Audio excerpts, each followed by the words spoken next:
तरुण नशेच्या आहारी जातोय. म्हणजे चरस, गांजा आणि एमडी पर्यंत जर तुम्ही जात असाल, रोज वर्तमानपत्रात छापलं जातंय छोटी बाबी आणि बडी बाबी.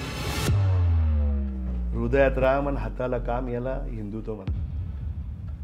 देव, देश आणि धर्म, त्या तिन्ही गोष्टीची शिकवण बाळासाहेबांनी आम्हाला दिली. तर तुम्ही बघितलेल्या आनंदी आणि चित्रपटात दाखवणाऱ्या दिसलेल्या आनंदी यात काय अंतर?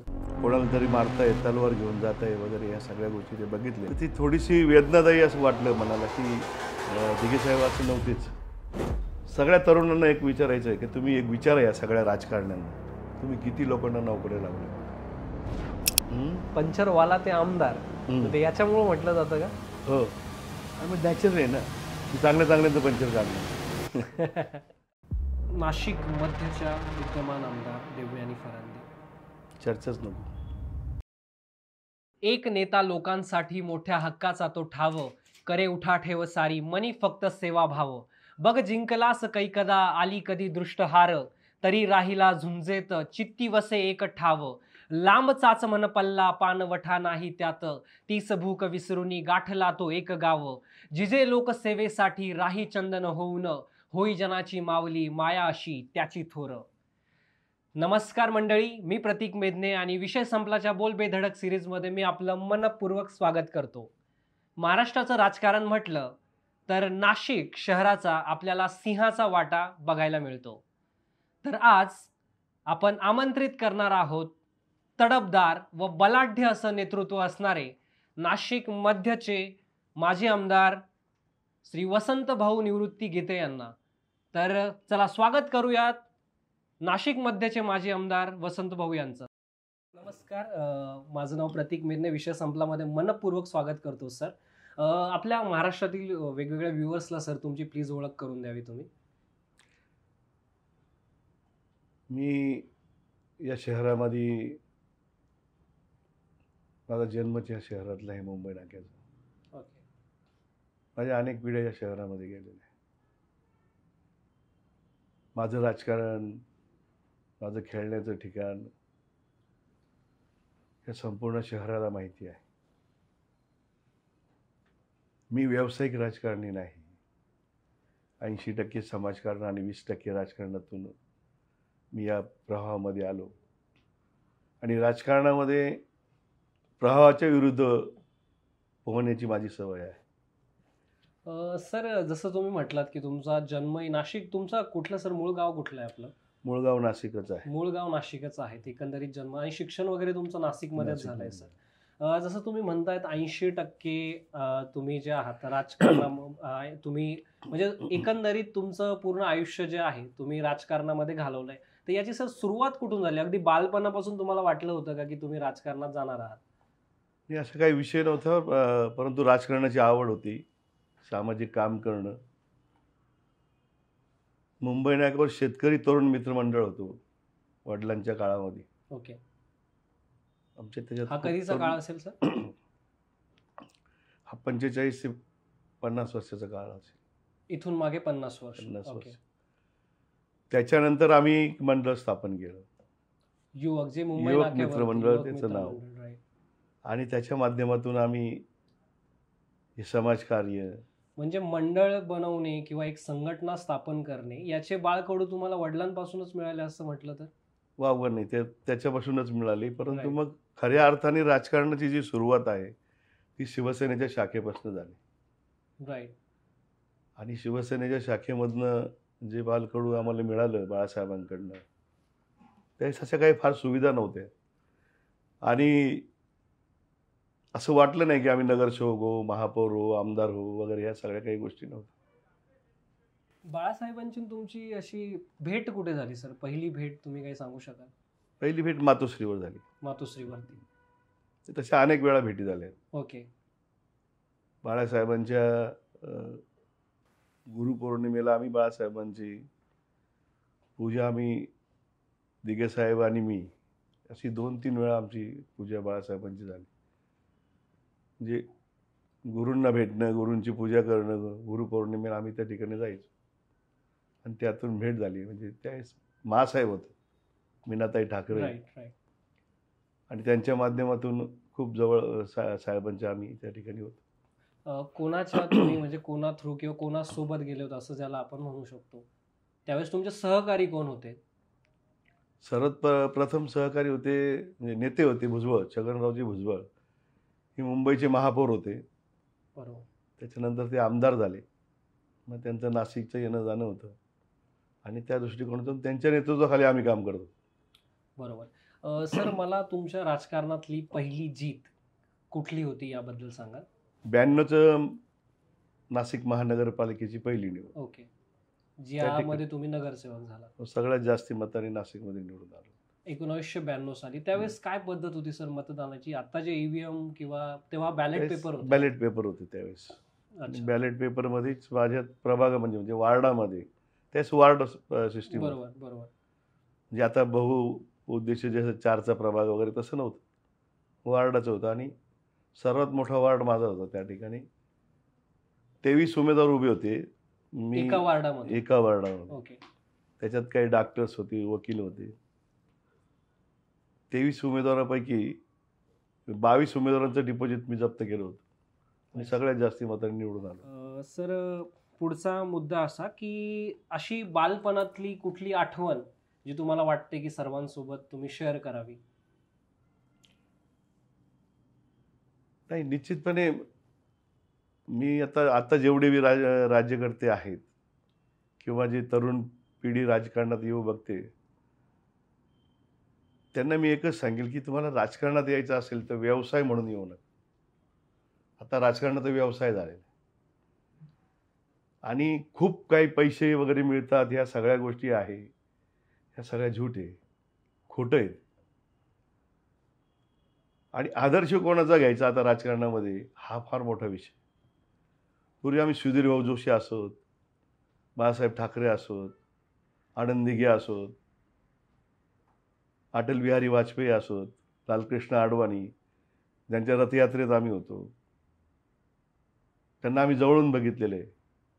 आता आदर्श असे घेणारी माणसं नाही राहिली आणि म्हणून खूप कष्ट घ्यावे लागतात या सगळ्या गोष्टी, या ज्या व्यवसायाच्या ह्याच्यामध्ये. त्या दृष्टिकोनातून सगळ्यांनी विचार करताना तरुण पिढीने हा विचार एवढा केला पाहिजे, कारण त्यांचं आकर्षण फार आहे राजकारणामध्ये यायचं, पण खूप कष्ट घ्यावे लागतात. आत्तापर्यंत आम्ही गेली 40-45 वर्ष राजकारणात विरोधी पक्षातच राहिलो आणि जे राजकारणात अनुभव आले ते अनेक अनुभव आले असे की माझ्या शाखेमध्ये आत्तापर्यंत 92 पासून मी 25 नगरसेवक केले. मी म्हणजे माझ्या पक्षाने. शिवसेनेचे काही झाले, भारतीय जनता पक्षाचे काही झाले, महाराष्ट्र नवनिर्माण सेनेचे काही झाले. हा फार मोठा अनुभव त्या ठिकाणी निश्चितपणे आलेला आहे. राजकारणाचं व्यावसायीकरण होण्यामागचे प्रमुख कारण तुम्हाला काय वाटतात सर? ही जी काही मंडळी, बाकीची मंडळी आली, राजकारणात पैसा टाकायचा आणि पैसा काढायचा, त्यातून ह्या सगळ्या गोष्टी घडत आहेत. या सगळ्या गोष्टी खरंच होत आहेत का? राजकारणात तोड्या होत आहेत का? आणि फार मोठ्या प्रमाणात होत आहेत आणि याला कारणीभूतच राजकारणातली काही जी मंडळी आहे तीच त्याला कारणीभूत आहे सगळ्या गोष्टीला. म्हणजे एकंदरीत तोड्या होतातच राजकारणामध्ये. 100% मोठ्या प्रमाणात भ्रष्टाचार होतो, त्याचं कारण तेच आहे. तुम्ही आता नाशिक महानगरपालिकेचं बघा, बांधकाम खात्याचं तुम्ही बघा, या सगळ्या गोष्टी घडतात, लोकांच्या डोळ्यासमोर घडतात. आणि म्हणून हे सगळ्या बघितल्यानंतर लोकांना असं वाटतं आता ही जी काही मंडळी बॅनर पोस्टर लावत फिरते ना, हा पैसा येतो कुठून एवढा? वाढदिवस साजरं करणं, बॅनर पोस्टर लावणं, एवढ्या मोठ्या प्रमाणात खर्च करणं, मतदारांच्या सहली घेऊन जाणं, इथपर्यंत लोकांची मदत गेली. आणि तुम्ही समजून घ्या सगळ्या गोष्टीमध्ये हे पूर्वी नव्हतं असं. खूप आदर होता. जे राजकारणामध्ये एखादा नगरसेवक असेल किंवा आमदार असेल तर फार मोठा आदर लोक त्याची करायचे. सर्व समाजामध्ये त्याचा आदर केला जायचा. पण आता तसं नाही. व्यवसायीकरण घुसलं या राजकारणामध्ये, तेव्हापासून सगळ्या गोष्टी घडत थांबल्या. जसं तुम्ही बोललात सर आदर्श, तर तुम्ही कुठल्या व्यक्तीला आदर्श मानून राजकारणात आलात? मी बाळासाहेबांना. बाळासाहेब ठाकरे. सर आपले हिंदू हृदय सम्राट बाळासाहेब ठाकरेंसोबत एखादा प्रसंग, ते कधी नाशिकला तुमच्या घरी किंवा कार्यालयात आलेले आहेत का? ते कार्यालयात आले होते, घरी नाही आले. ओके. आणि ते सिक्युरिटी वगैरे या सगळ्या गोष्टी. बऱ्याच गोष्टी होत्या. पण कार्यालयामध्ये आले, तिथं पूजा केली देवीची आणि मग शहरामध्ये गेले. जे महाराष्ट्राचं 4थं अधिवेशन होतं शिवसेनेचं. ओके. ते पंचवटीमध्ये RP विद्यालयात होतं. ओके. आणि सर तुमचं शिक्षण कुठल्या विद्यालयात झालं? मी मराठा हायस्कूलला शिकलो. मराठा विद्याप्रसारक समाज. ओके. आणि सर आता सध्या आमची तरुण पिढी खूप चित्रपट ह्या सगळ्या गोष्टींकडे आकर्षित आहे. आणि जर आता बघितलं तर धर्मवीर 2 असा चित्रपट आला आणि एकंदरीत आनंद दिघे सरांचं जीवन पूर्ण दाखवलंय. तर तुम्ही बघितलेले आनंद दिघे आणि चित्रपटात दाखवणारे दिसलेले आनंद दिघे यात काय अंतर? तुम्ही बघितलाय का चित्रपट? नाही, मी चित्रपट बघितला नाही, पण चित्रपटाचे पोस्टर्स बघितले, ओके. काही शॉर्ट्स बघितले. ते आनंदी कोणाला तरी मारताय, तलवार घेऊन जात आहे वगैरे, ह्या सगळ्या गोष्टी ते बघितल्या. तर ती थोडीशी वेदनादायी असं वाटलं मनाला, की दिघे साहेब असे नव्हतेच. ते जे दाखवलं गेलं आहे ते सर्व खोटं आहे. कारण त्यांच्या सहवासात मी इतके दिवस काढले, मला माहिती आहे. त्यांच्याची जी जरब होती, ते कोणावर हात उचलायचे नाही. ते नजरेने सांगायचं काय करायचं ते. आणि त्यांचं काम शिवसैनिक करून टाकायचे, ते कोणाला माहीत पण नसायचं. हे जे दाखवले चित्रपटामध्ये एकदम सगळं खोटं आहे, झूट आहे सगळं. आणि का दाखवतं तेच मला कळत नाही, की ज्या माणसाच्या सहवासामध्ये आपण घडलो त्या माणसाची खोटी प्रतिमा उभं करण्याचं काहीच कारण नाही. त्यांची नजरच इतकी तीक्ष्ण होती, त्यांची जरब त्या नजरेमध्ये इतकी होती, की कलेक्टर असो किंवा SP असो, कोणी असो, तिथं शासनाचे अधिकारी सुद्धा रोडवर येऊन वाट बघायचे त्यांची. बाकी गुंड विंड तर काय, तो काही विषय पण नव्हता कधीच. सर्व समाजाची माणसं दिघे साहेबांकडे न्याय मागायला यायची. ते टेंभी नाका हे कोर्ट होतं आणि त्या कोर्टामध्ये न्याय मिळतो म्हणून लोक पोलीस स्टेशनला जात नव्हती, पण त्या कोर्टात यायचे टेंभी नाक्याचे, आनंद आश्रमात.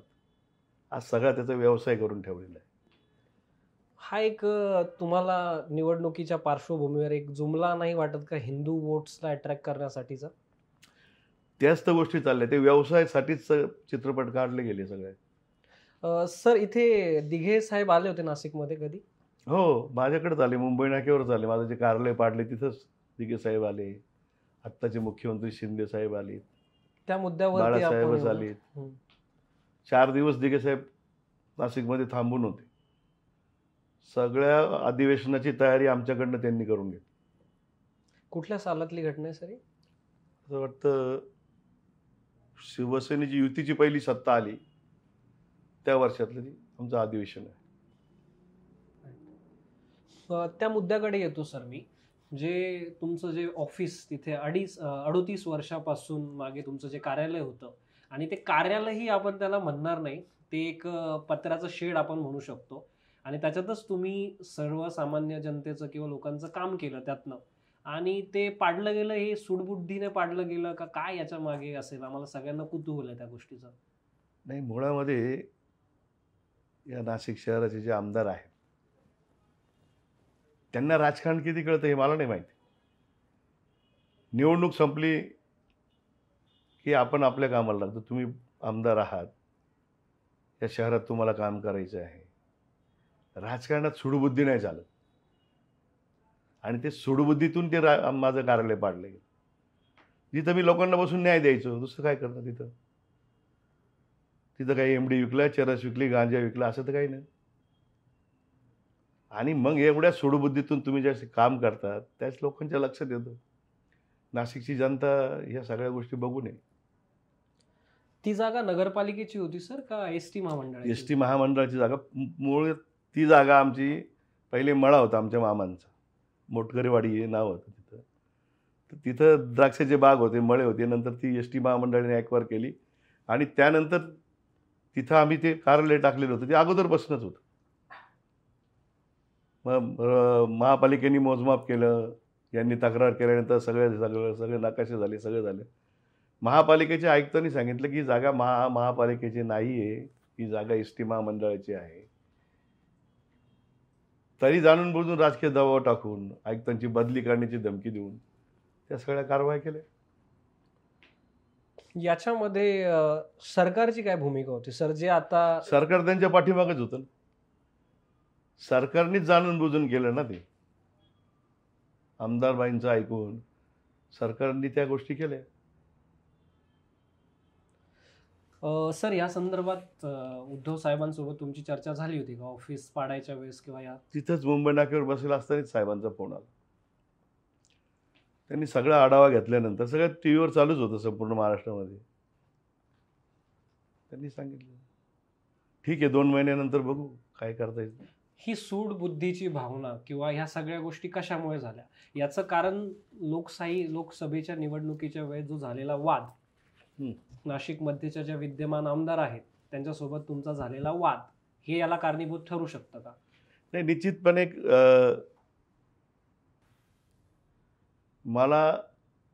मी स्वतः इतक्या निवडणुका लढलो, इतक्या निवडणुका बघितल्या.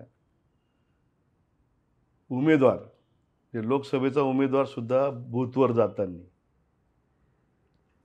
त्या अधिकाऱ्याला, निवडणूक अधिकाऱ्याला भेटायचं असेल तर तो अगोदर विचारून आतमध्ये जातात. तिथं पोलीस होते, सगळे अधिकारी होते. यांनी डायरेक्ट जाऊन मतदान बंद केलं. मुस्लिम महिला तिथं मतदानाला येत होत्या, त्यांचे बुरखे वगैरे बघणं, या सगळ्या गोष्टी केल्या आणि मतदान बंद पाडलं. ज्यावेळेस या सगळ्या गोष्टी आम्हाला कळल्यानंतर आम्ही तिथे गेलो आणि आम्ही पोलीस अधिकाऱ्यांना विचारत होतो या गोष्टी, की साहेब यांना अधिकार आहे का हा? तुम्ही कसे पोहोचले तिथं? तुम्हाला ही कधी कल्पना आली? नाही, मी तर स्वतःच सगळीकडे फिरत होतो. सगळे बूथ बघणं, त्या सगळ्या गोष्टीचं मुलांना नाश्ता पोहोचला नाही पोहोचला, या सगळ्या गोष्टी करणं, व्यवस्था करणं, ते आता आमच्या अनेक वर्षाची प्रॅक्टिस आहे, आत्ताची नाही. परंतु लोकप्रतिनिधींना पटलं पाहिजे की आपण तिथं जाऊन मतदान बंद करणं, जे इथल्या कलेक्टरला सुद्धा अधिकार नाही मतदान बंद करायचं, त्याला कारण द्यावं लागतं. खूप मोठी आपत्कालीन परिस्थिती आली तर ते बंद कर. आम्ही 42 टेम्परेचरमध्ये फिरून लोकसभेचा प्रचार केला आहे, राजेभाऊ वाजेंचा. इतक्या पदयात्रा केल्या. आम्ही लोकांना आव्हान केले की बाहेर पडून मतदान करा, मतदान कमी होतं आहे, कारण ऊन फार होतं, 40-42 टेम्परेचर होतं. परंतु सकाळी 6:30 वाजेपासून लोकांनी लाईन लावली मतदान चालू व्हायच्या अगोदर. त्या आमच्या अपेक्षा होत्या ना की जास्तीत जास्त मतदान झालं पाहिजे. अधिकाऱ्यांचं तेच म्हणणं होतं, तर कार्यकर्ते त्याच्यापेक्षा अजून उत्साही असतील. मग माझी भूमिका कार्यकर्त्याची होती की मतदान बाहेर पडतं आहे, मतदान का बरं थांबले आहे, कशामुळं थांबलं आहे, तर कारण काहीच नाही. आणि आमदार स्वतः मतदान थांबवतं. मी अधिकाऱ्याशी बोलत होतो, पोलीस अधिकाऱ्यांनी विचारलं साहेब यांना अधिकार आहे का, हे आल्या कशा इथं, आम्ही गेलो कधीमध्ये, आम्ही सकाळ वाजता आलो का, मी त्यांना काही प्रश्न विचारत होतो. यांनी मला त्याच ठिकाणी आणखीन काहीतरी उत्तरं दिली जी आता इथं बोलण्याच्या लायक नाही, आणि त्याच्यातून आमची तू-तू-मैं त्या ठिकाणी झाली. म्हणजे आपण एकंदरीत निवडणूक यंत्रणेवरच प्रश्नचिन्ह उभं करू शकतो. हा विद्यमान आमदारांना राईट आहे का की तुम्ही एखादं मतदान लोकशाहीमध्ये, तुम्ही एखादं बूथ ज्यावेळेस मतदान बंद करतायत, आता हा जो प्रकार होता हा नाशिकच्या घास बाजार इथे घडला होता, राईट ना? पोलीस चौकीच्या बाजूला, पोलीस स्टेशन, भद्रकाली पोलीस स्टेशनच्या बाजूला, आणि भद्रकाली पोलीस स्टेशनचे इन्चार्जच तिथं होते. आणि सर मग हे प्रश्नचिन्ह निर्माण झाल्यानंतर काही ऍक्शन घेण्यात नाही आली का की या सगळ्या नाही, आम्हाला त्या गोष्टीमध्ये पहिली म्हणजे आम्हाला मतदान चालू करायचं होतं, त्यासाठी गोंधळ नको होता. आम्ही शांततेच्या मार्गाने त्या सगळ्या गोष्टी घेतल्या आणि तिथून त्यांना पोलिसांनी काढून दिलं. आणि त्या गोष्टी आणि मग त्या सगळ्या संपूर्ण शहरामध्ये फिरल्या, सगळे गुंडांच्या गाड्या वगैरे वगैरे पाठीमागं 10-12 गाड्या घेऊन. एखाद्या आमदाराला हे शोभत नाही. सगळ्या अख्ख्या शहराला तुम्ही वेठीस धरू नाही शकत. आणि तो मतदानाचा दिवस होता, वातावरण त्यांना पेटवायचं होतं, काहीतरी घडवायचं होतं, मतदान बंद पाडायचं होतं.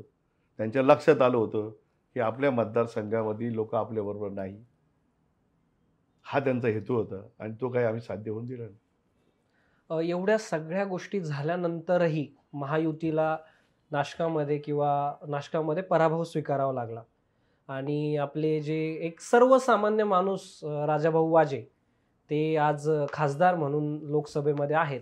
या पराभवामागचं कारण काय असू शकतं सर? म्हणजे लोकांमध्ये एक रोष किंवा एक रोष निर्माण झालाय का महायुतीला घेऊन?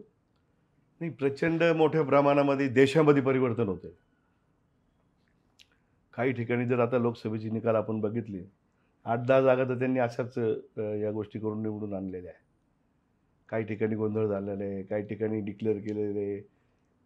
आता तुम्ही मुंबईची जागा बघा, ती जागा त्यांनी अशीच घेतलेली आहे. आणि प्रचंड मोठा रोष या याच्यामध्ये होता. आणि त्यातली त्यात मी इतक्या वर्षाच्या सगळ्या आयुष्यामध्ये फर्स्ट टाईम असं बघितलं की लोक सकाळीच बाहेर येऊन मतदान करतायत. आपण असं म्हणतो की फक्त मुस्लिम समाजाने मतदान केलं का, तर तसं नाही. सर्वच विभागामध्ये लोक बाहेर पडले आणि मतदान केलं. 10 वर्षाचा जो हा कारभार आहे केंद्रातला, हा लोकांना पचनी पडलेला नाही. प्रचंड बेरोजगारी आहे. या महाराष्ट्रातले उद्योग गुजरातला जात आहेत, वेगवेगळ्या राज्यात जात आहेत. तरुणांच्या हाताला काम नाही आहे, बेरोजगारी वाढते, महागाई वाढते, तरुण नशेच्या आहारी जातोय. ते गुटखा, आपण काही गोष्टी समजून घेतो, तर गुटखा खाणं, तंबाखू खाणं, त्याच्या चरस, गांजा आणि एमडी पर्यंत जर तुम्ही जात असाल. तुम्ही आता पाटीलचं प्रकरण बघितलं, पुण्याला पकडलं त्याला, त्याचे कारखाने जर इथं सापडले असतील तर या महाराष्ट्रातलं गृह खातं कुठं आहे, हा प्रश्न पडतो ना लोकांना. आणि त्यातली त्यात सत्ताधारी आमदार ज्यावेळेस या सगळ्या गोष्टींमध्ये सहभागी होतात, हे सगळ्यात मोठं आश्चर्य नाशिक शहराला. म्हणजे तुमचं असं एकंदरीत म्हणणं आहे की जे विद्यमान आमदार आहेत ते ह्या प्रकरणामध्ये म्हणजे त्या समाविष्ट आहेत असं आपण म्हणू शकतो? हे निश्चितपणे रोज वर्तमानपत्रात येते. जी माणसं पकडली जातात, त्यांचे फोन टॅप्स होते, त्यांच्या सगळ्या गोष्टी होतात, त्याच्यात यांचे कॉल आहे, FIRमध्ये त्यांचं नाव घेतलेलं आहे, हे गृह खात्याला माहिती आहे. रोज वर्तमानपत्रात छापलं जातं आहे, छोटी भाभी आणि बडी भाभी. मला याच्याही पलीकडे जाऊन सांगायचं की नाशिकच्या आमदारांनी विधानसभेत प्रश्न विचारला की बडी भाभी कोण, याचं स्पष्टीकरण द्यावं म्हणून. हा मुद्दा माझ्यासाठी थोडा बाउन्सर आहे सर. बडी भाभी किंवा हे मला काही उमजत नाहीये, तुम्ही थोडं. जी छोटी भाभी बनून तिचं नाव आहे वडाळ्या गावामध्ये, तिच्याकडे एमडी जी विकत होती तिचं नाव छोटी भाभी होतं. आणि तिला सोडवण्यासाठी बडे भाभींचे फोन येत आहेत. त्या यांच्याकडे त्याचा रोख होता अख्ख्या वर्तमानपत्रामध्ये. ही छोट्या भाभीला सोडण्यासाठी बड्या भाभींचा त्या ठिकाणी दबाव पोलिसांवर येतोय. या सगळ्या गोष्टी सगळ्या वर्तमानपत्रामध्ये छापून आल्यात, लोकांमध्ये चर्चा आहे. या सगळ्या जे आरोपी आहे, आता जो पकडला गेला चिपड्या नावाचा तो पोरगा आहे, तो सुद्धा आता फरार होतो. तोही पकडला गेला, त्याचे कॉल त्यांच्याकडे आहे, त्याची गुट बस त्यांच्या घरामध्ये, त्याचे सगळे फोटो आहे, सगळ्या गोष्टी. जो 15 किलो गांजा आता पकडला गेला, तो पोरगा सुद्धा जेलमधून आल्यानंतर यांचे कॉल्स रेकॉर्डिंग आहे, संभाषण आहे. म्हणजे कुठल्या थराला राजकारण करावं आणि कसं करावं, ह्या सगळ्या गोष्टी उमजत नाही आहे. आणि शहर विचारतंय हे करायची गरज लोकप्रतिनिधींना आहे का? आणि सर याच्यामध्ये एकंदरीत मी जेवढं बघितलं ना, जे सोशल मीडियावरनं असं दिसून आलं की तुमची प्रतिमा ना एक गुंड प्रवृत्तीची प्रतिमा असं भासवण्याचा प्रयत्न केला जातोय. तर तुमचं याच्यावर काय मत आहे? कसं आहे माहिती आहे का,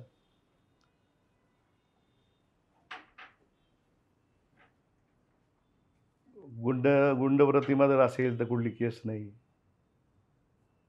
कोणाचे आरोप नाही आहे. जसं बडी भाभी म्हणून म्हटलं जातं, तसं मोठा भाऊ पण काही म्हटलं जात नाही. कोणाला जामीन करायला गेलो नाही. माझं असं आहे, माझ्या अंगावर आलं तर मी शिंगावर घेतो, मी सोडत नाही, मी कोणाच्या वाटेला जात नाही. कारण शिवसैनिक म्हटल्यानंतर ना आमच्या अंगातच भिनलेलं आहे. आम्ही नाशिकची गुंडगिरी संपवली, आम्ही कसं काय गुंड होऊ शकतो? बरोबर. आणि एकंदरीत शिवसेना म्हटल्यानंतर सर हिंदुत्व हा एक मुद्दा येतो. तुमच्यासाठी हिंदुत्वाची व्याख्या काय? मुळामध्ये आहे ना, सत्ता मिळवण्यासाठी आज जो आक्रोश चालू आहे ना, हिंदू आक्रोश मोर्चा किंवा हिंदू धोक्यात आहे वगैरे, एक सर्वसामान्य तरुणांनी सुद्धा हा एक विचार केला पाहिजे. आज याची गरज आहे का?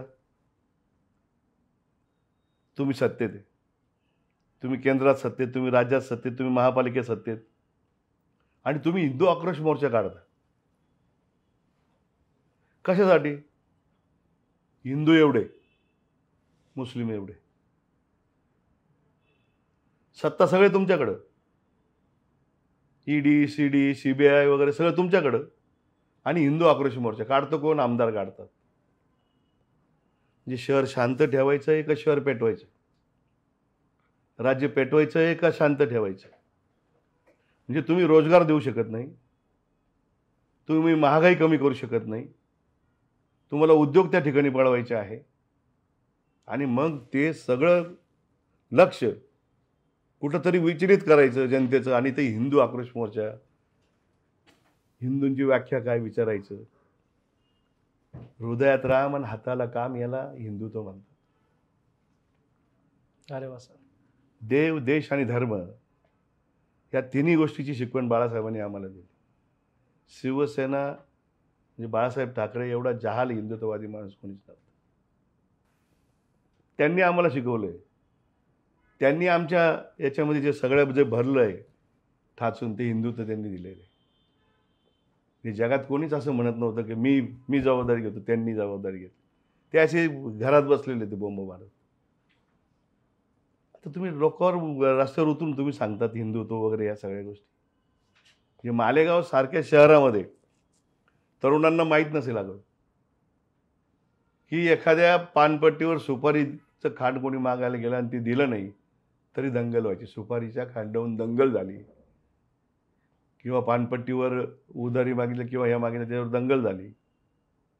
अशी परिस्थिती होती ती मालेगाव शहरामध्ये, भिवंडीमध्ये, कल्याणमध्ये. ज्या मालेगाव शहरामध्ये बॉम्बस्फोट झाले तरी दंगल नाही झाली.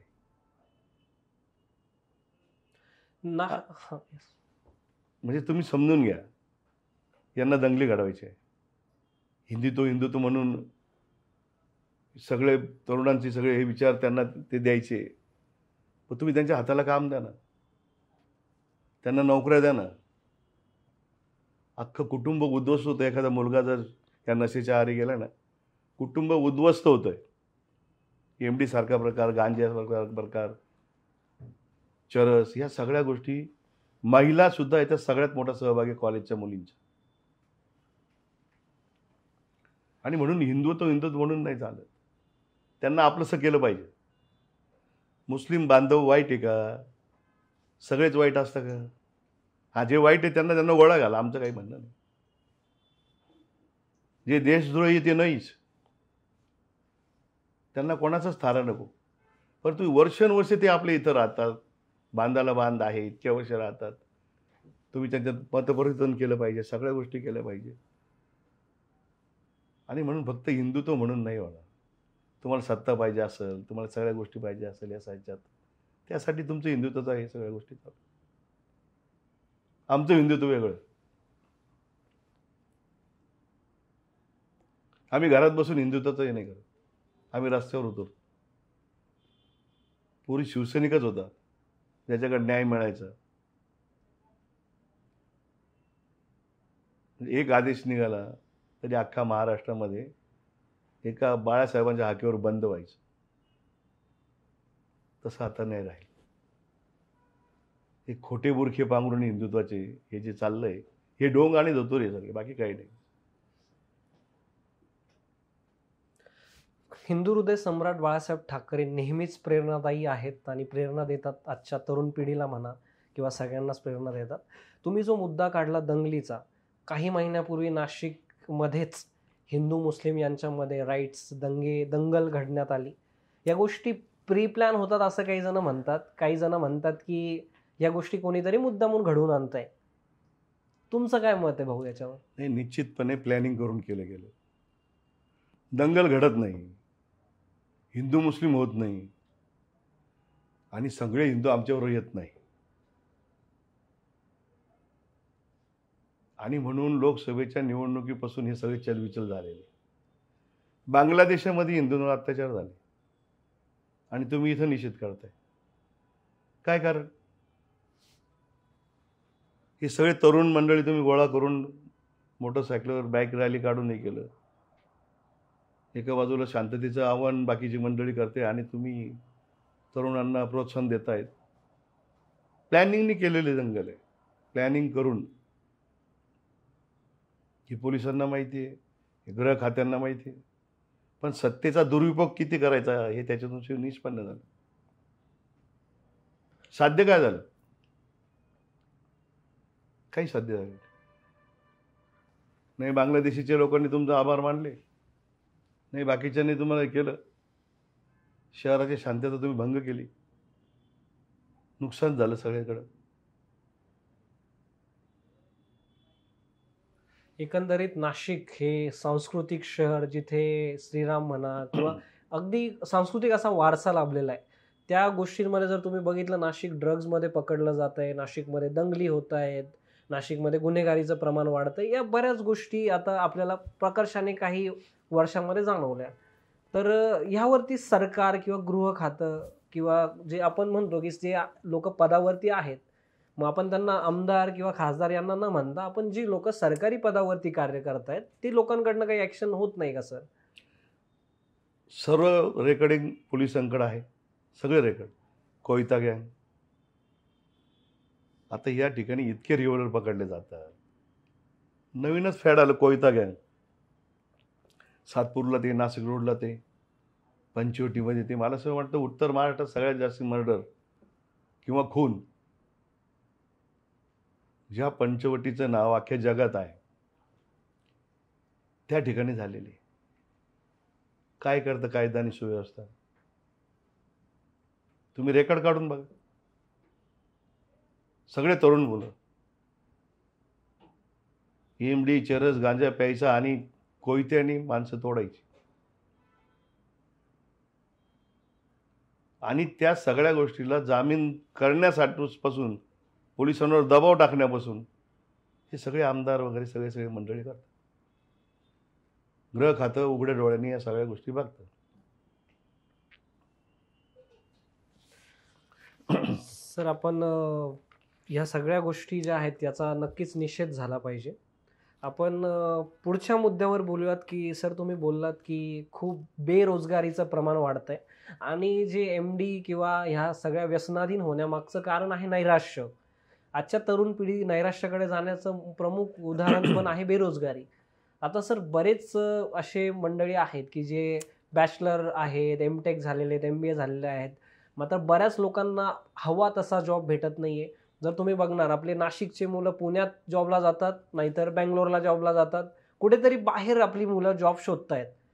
तर असं का? नाशिकमध्ये IT पार्क होणार होता, वेगवेगळ्या गोष्टी बोलल्या गेल्या, मात्र अशा काही गोष्टी झाल्या नाही. याचं काय वाटतं, काय रिझन असेल हे?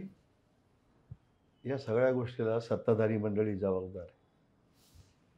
आणि ह्या सगळ्या ह्याच्यामध्ये तुम्ही जर महापालिका, IT पार्क 2 वेळाचं उद्घाटन झालं,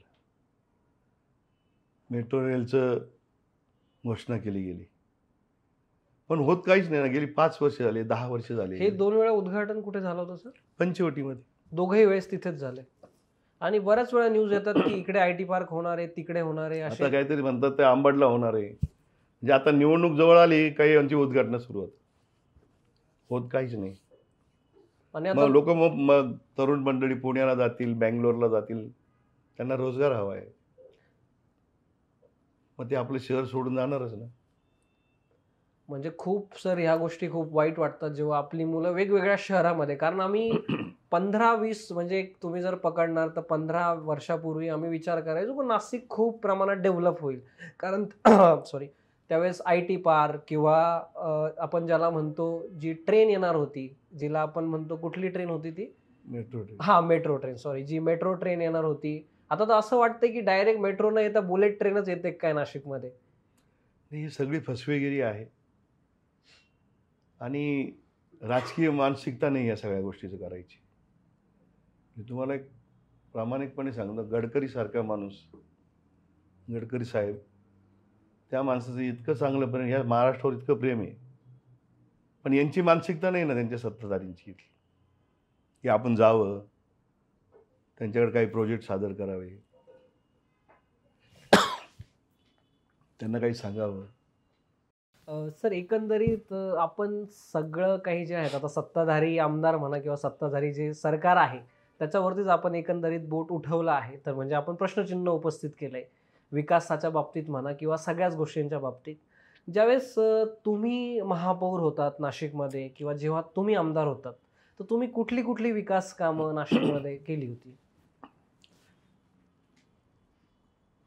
मुळामध्ये नाशिकमध्ये आहे ना, काम करायचं खूप वाव आहे. मी 97ला आमदार महापौर झालो. मी जॉगिंग ट्रॅक नाशिकमध्ये आणले. संपूर्ण नाशिकमध्ये आता जे जॉगिंग ट्रॅक आहे ते संपूर्ण आपण नाशिकमध्ये पहिला जॉगिंग ट्रॅक आणला. वाचनालय आणि ग्रंथालय याची चळवळ आपण उभी केली सगळी. आणि या शहरामध्ये अभ्यासिका आणल्या.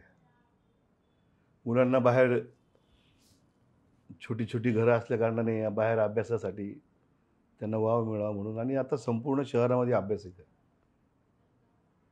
कुठं 1000 मुलं आहे, कुठं 500 मुलं, कुठं 400 मुलं, कुठं 200 मुलं. आणि ते सगळे महापालिकेच्या माध्यमातून आणले. गंगापूरची थेट पाईपलाईन आपण पाणी हे आपण आणलं, ते पूर्णत्वावर नेलं, सगळं पूर्ण केलं. कारण गंगेमध्ये सांडपाणी मिसळलं जायचं, शुद्ध पाणी मिळावं यासाठी गंगापूरची थेट पाईपलाईन आपण केली. आता मुकण्याची जी पाईपलाईन आहे त्यावेळेस आम्ही ती मंजूर केली होती. कारण प्रत्येक धरणामध्ये महापालिकेचा एक साठा असतो आणि या शहराला इतकी धरणं आहे, इतकं मुबलक पाणी, त्याचा वाटा आपल्याला मिळाला पाहिजे. आणि त्या दृष्टिकोनातून आता शहर वाढलं आहे, त्याची गरज आहे. त्या सगळ्या गोष्टी त्यावेळेस आम्ही केल्या. क्रीडांगणं आणली, स्टेडियम बांधलं, सिडकोतलं स्टेडियम, पंचवटीचं स्टेडियम, कचरा डेपो होता आपला. आणि कचरा तो रोडवर असायचा, त्याच्यावर प्रक्रिया करण्यासाठी पहिला खत प्रकल्प आपण आणला. मग त्याचं खत बनवणं त्या कचऱ्यापासून, म्हणजे शहरातील रोगराई त्या त्यावेळेस तुम्ही गोष्टीपासून. कुठल्या पक्षात होते सर? शिवसेना. शिवसेनेमध्येच होतं. ही कधी शिवसेनेचा पहिला महापौर नाशिकचा, म्हणजे 1997 साली. 97. 97 ते 98 तुम्ही 1 वर्ष महापौर होतात, बरोबर? तर कार्यकाळ पूर्ण न करण्यामागचं कारण काय होतं? नाही, कार्यकाळ पूर्ण झाला, फक्त लोकसभेच्या निवडणुकामुळे मला ते 2 महिने आचारसंहिता लागली. बाकीचं पूर्वी एकच वर्ष महापौर पद होतं. अच्छा, पहिले एकच वर्षाचा पहिली महापौर एकच होता. वर्ष. Nice, okay. आणि सर आता 2 वर्षापासून आपण बघतोय ना नगरसेवक आहे ना महापौर आहेत. नागरिकांचे प्रश्न सुटतायत का? तुम्हाला वाटतं का लोक जात आहेत किंवा त्यांचे प्रश्न सुटतायत? नाही, आता लोकांना प्रश्न असा पडलेला आहे की नगरसेवक नसल्यानंतर आम्ही जायचं कुठं? महापालिका प्रशासक आहे, आता गेली 4 वर्ष झाले निवडणुका घेत नाही, 3 वर्ष झाले. कारण निवडणूक घेतली तर जनता आपल्याकडून सत्ता काढून घेईल, ती पण आपली सत्ता जाईल. ज्यावेळेस ते सर्वे करतायत, सर्वे आमदारांच्या विरुद्ध जातो, खासदारांच्या विरुद्ध जातो, लोकसभेला दिसून आलं. महापालिकेच्या निवडणुका घेतल्याने, जिल्हा परिषदच्या निवडणुका घेतल्याने फक्त सत्ता टिकवण्यासाठी. आणि जर निवडणुका घेतल्या तर जनता आपल्या विरोधात जाईल. या सगळ्या गोष्टीसाठी त्यांनी संपूर्ण शहराला वेठीस धरलं, संपूर्ण जिल्ह्याला वेठीस धरलं. पण ते सगळ्या गोष्टी तरुणांना नाही कळत.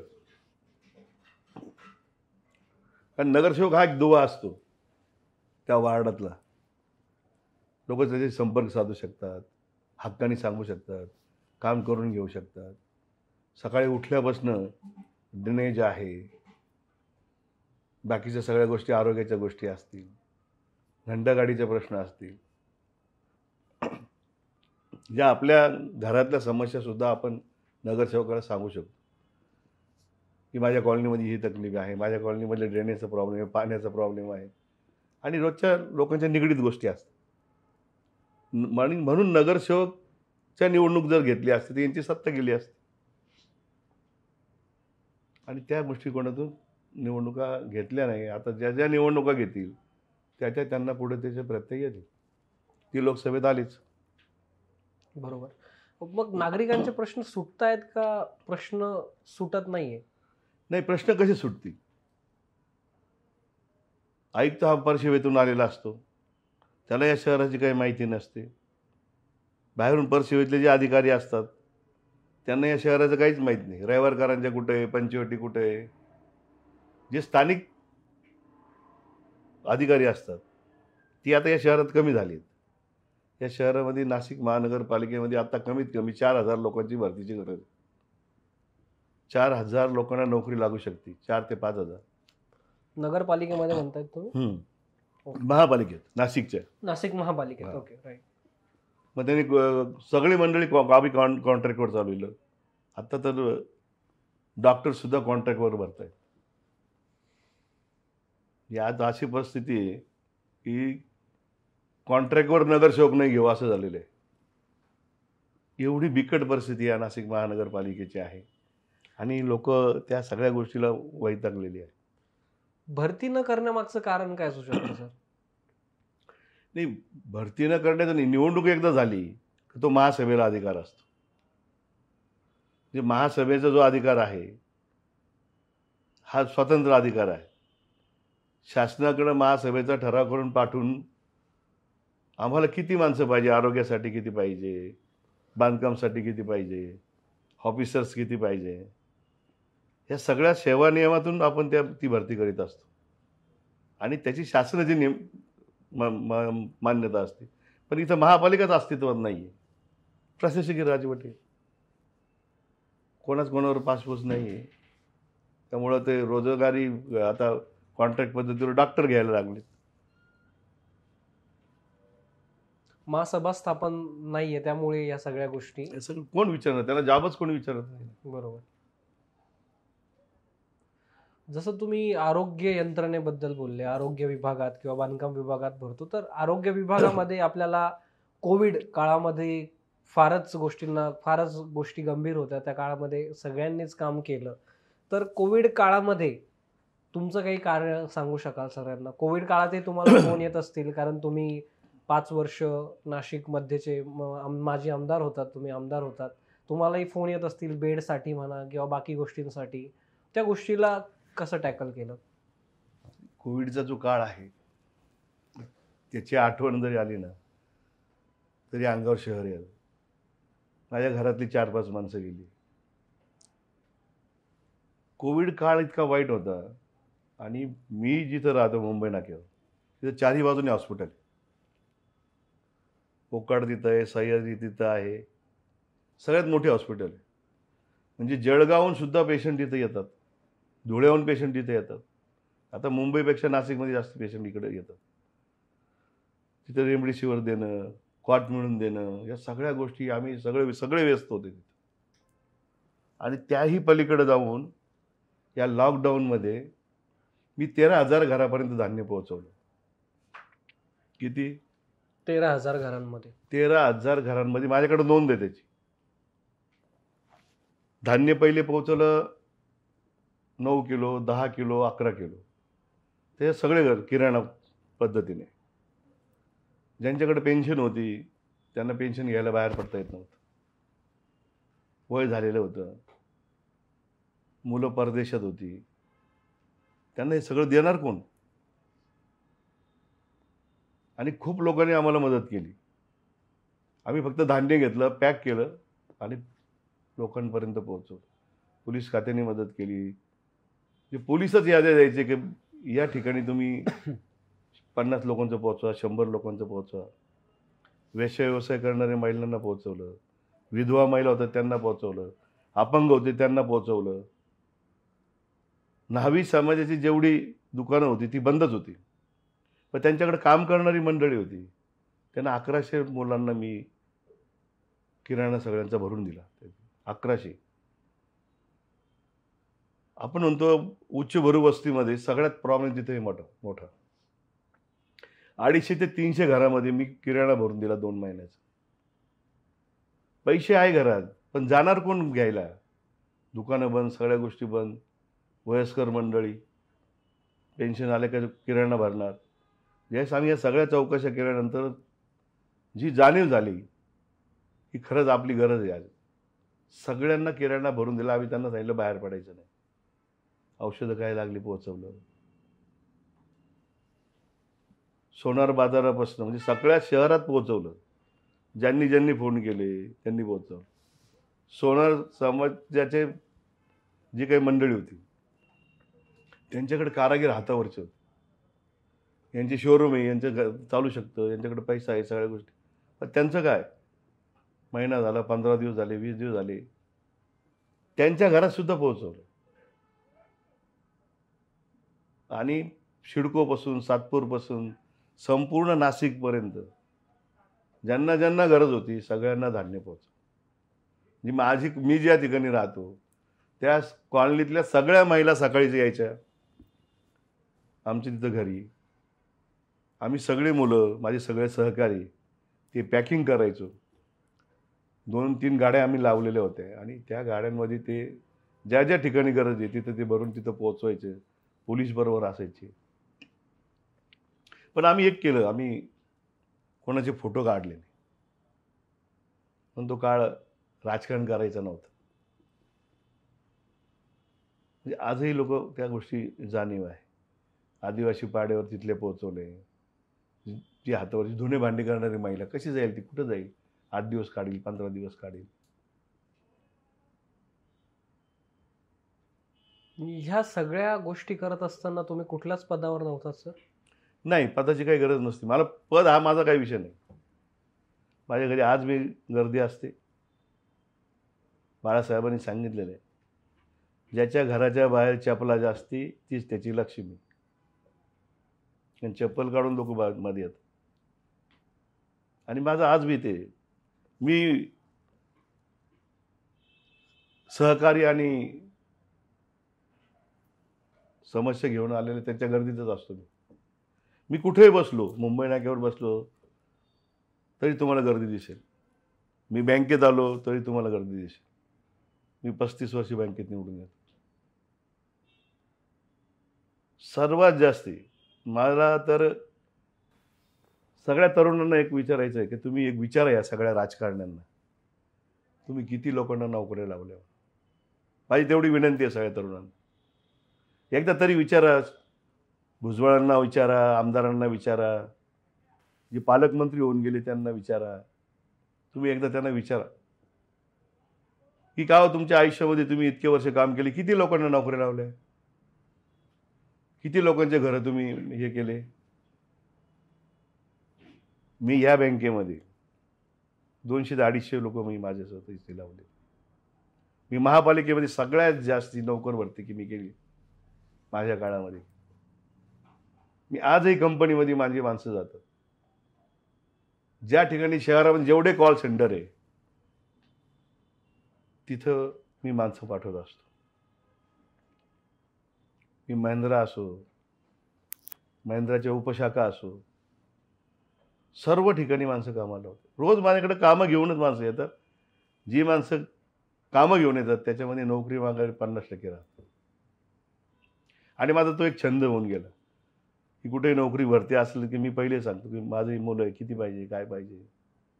आमच्याकडे नोंद असते. मी राज ठाकरेंबरोबर काम करत होतो. 10 ते 15,000 लोकांची नोंदणी केली होती. ITI, ग्रॅज्युएशन सगळ्यांची नोंद करून ठेवली होती. आणि जिथं जिथं माणसं पाहिजे तिथे तिथं मी विनंती करून माणसं द्यायचो. तरुणांना आहे ना या शहरामध्ये खूप काय पाहिजे शिक्षणाच्या बाबतीमध्ये. त्यांची भूक फार मोठी आहे. कुठलाच राजकीय पक्ष त्याची दखल घेत नाही.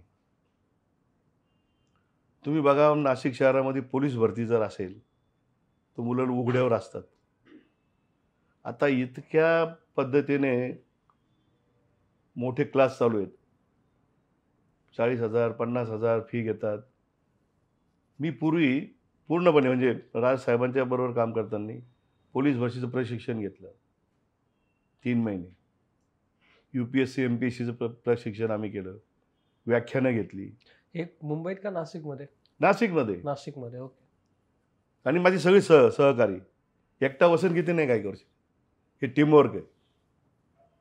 म्हणजे तुम्ही आता आपण किती बी राजकारणामध्ये समाजकारणामध्ये टीमवर्क ज्याच्या चांगला असेल ना, जीवाला जीव देणारी मंडळी, त्याच्यात आपण घडतो. आजही तुम्ही इतकेच अधिकारी मोठ्या पदावर आहे माझे, जे आम्ही त्यांना थोडीफार खारीचा वाटवून मदत केली, ती आजही भेटल्यानंतर बोलतो. स्टेट बँकेची परीक्षा असो, रेल्वे भरती असो, UPSC असो, MPSC असो. आता माझ्या म्हणजे माझ्या अभ्यासिकेमध्ये 11 PSI झाले. जी अभ्यासिकेमध्ये चालतो 11. ते अनेक अजून झाले. काही असिस्टंट कलेक्टर झाले, काही UPSC मध्ये FNC मध्ये आले, आणि मोठ्या प्रमाणात. तुम्ही एखादं व्याख्यान ठेवा, तुम्हाला सांगतो हजारोनी पोरं येतात. चाणक्य मंडळाचे धर्माधिकारी आहे पुण्याहून, आम्ही त्यांना नेहमी बोलायचो इथं, मागच्या 10 अविनाश वर्षात धर्माधिकारी. अच्छा, मागच्या 10 वर्षात झालं असं काही सर? नाही, मी थोडंसं तिथून बाजूला झाल्यामुळं ह्या सगळ्या गोष्टी माझ्या थांबल्या गेल्या. पण आता नोकरीचं माझं चालू आहे. चांगल्या पद्धतीने आम्ही मुलांना नोकरी वगैरे. उद्या जर मी तुम्हाला फोन केला की सर एक माझा मित्र किंवा सोबत कोणी आहे, त्याला एक नोकरीची गरज आहे, तर तुम्ही नक्कीच त्याची मदत करू शकता, असं आपण म्हणू का? हो, कोणी असं मला सांगितलं की बाबा असं अशा मुलांना नोकरी पाहिजे, मी त्यांना असं सांगतो, नोकरी तुला पाहिजे का त्याला पाहिजे? तर ज्याला नोकरी पाहिजे त्याने मला भेटायला.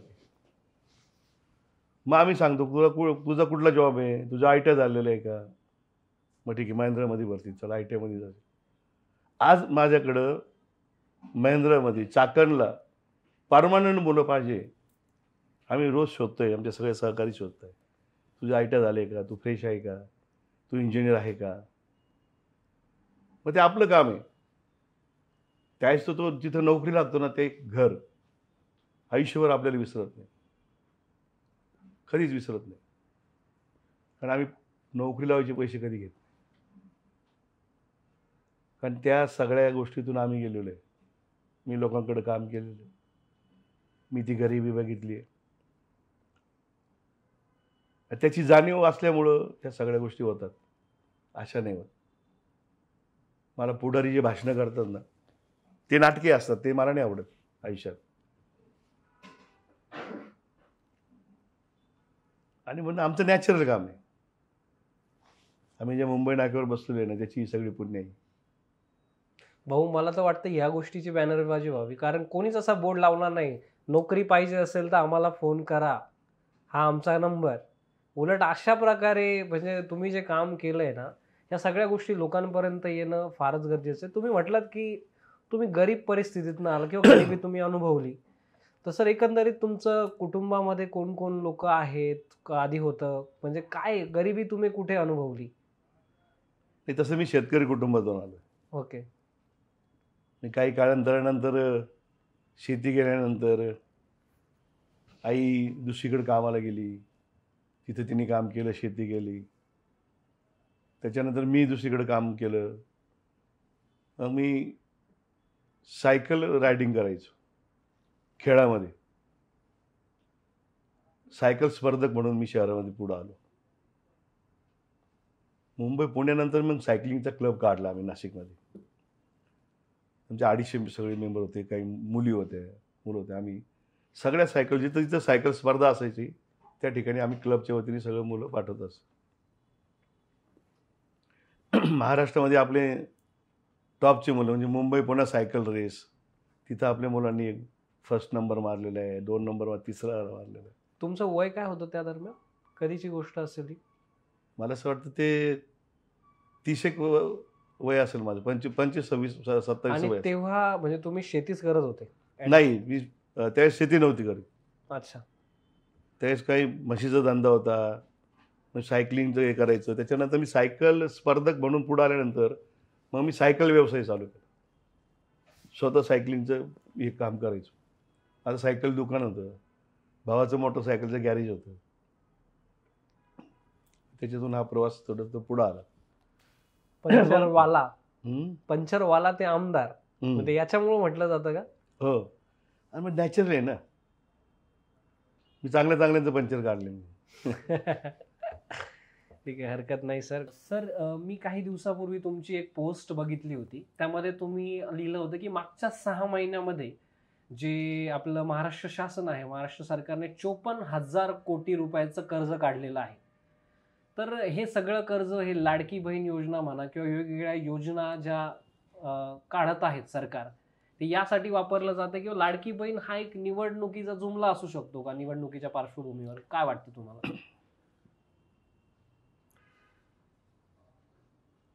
हा सर्व निवडणुकीचा जुमला 100% लोकांना माहिती. लाडक्या बहिणीला पण माहिती आहे की हा जुमला आहे. हे पैसे आपल्याला मिळत असतील तर घेण्यात काय अर्थ?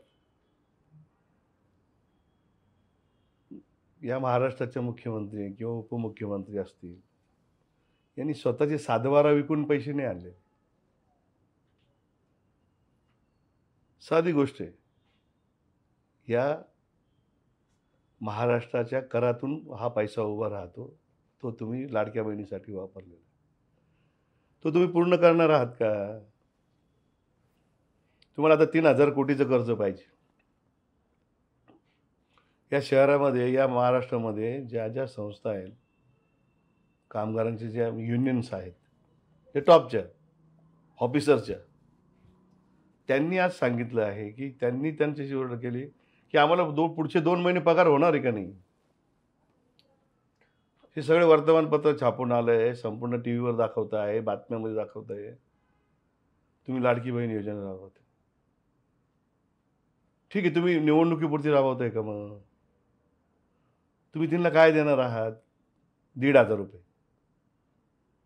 इकडे तेलाचे भाव वाढले, गॅसच्या किमती वाढलेल्या आहे, महागाई वाढते. 1,500 काय होतं आत्ता? मग द्यायचं तर भरून भरून द्यायचं होतं. तुम्ही आनंदाचा शिधा देताय, तुम्ही मोफत धान्य देताय. हे सगळं मोफत देऊन चालणार आहे का? आमचा विरोध नाही. फक्त निवडणूक डोळ्यासमोर ठेवून तुम्ही करू नका, एवढी शासनाला विनंती. उद्या ज्यावेळेस जर महाराष्ट्रामध्ये महाविकास आघाडीचं जर सरकार आलं तर लाडकी बहीण ही योजना चालू राहील का? नाही, ते काही आपण सांगू शकत नाही. सरकार आलं तर यांच्यापेक्षा बी दुप्पट देऊ शकतं. चालू राहावी असं वाटतं तुम्हाला? हा, चालू राहावी ना. पण 1,500च का? 10,000 द्यावे.